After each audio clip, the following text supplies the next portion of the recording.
বেশ জাঁকজমকপূর্ণভাবে বৃহস্পতিবার উদযাপিত হয় থ্যাঙ্কসগিভিং ডে। সার্বজনীন সামাজিক সাংস্কৃতিক উৎসবে পরিণত হয় দিনটি। যুক্তরাষ্ট্রের ন্যাশনাল টার্কি ফেডারেশনের ভাষ্যমতে ৯০% মার্কিনী এদিনে টার্কি দিয়েই সারাদিনের ভোজন পর্ব সম্পন্ন করে। তবে রীতি অনুযায়ী যুক্তরাষ্ট্রের হোয়াইট হাউসে ন্যাশনাল টার্কি ফেডারেশন থেকে প্রাপ্ত একটি টার্কিকে জীবন ভিক্ষা দিয়ে সাধারণ ক্ষমা ঘোষণা করেন মার্কিন প্রেসিডেন্ট। এটি হোয়াইট হাউস টার্কি পার্ডন নামে পরিচিত। ১৯৪৭ সাল থেকে হোয়াইট হাউসে এই রীতি প্রচলিত রয়েছে।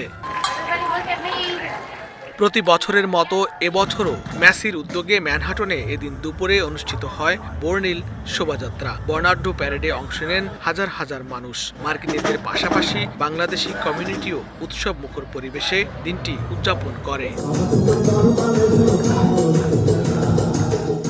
স্থানীয় সময় বৃহস্পতিবার রাতে ক্যালিফোর্নিয়ার সান বার্নার্ডিনো শহরের হিলটপ ভিউ ব্যানকুয়েট হলে থ্যাঙ্কসগিভিং উৎসব ও সাংস্কৃতিক অনুষ্ঠানের আয়োজন করেন প্রবাসী বাংলাদেশিরা।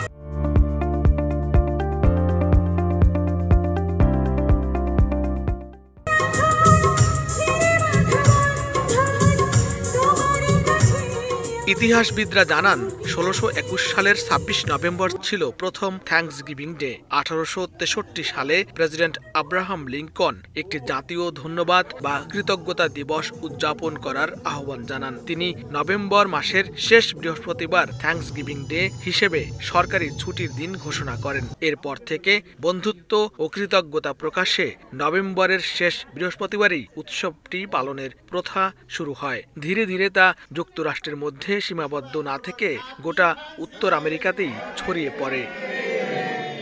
লস্কর আল মামুন, সময় সংবাদ, যুক্তরাষ্ট্র।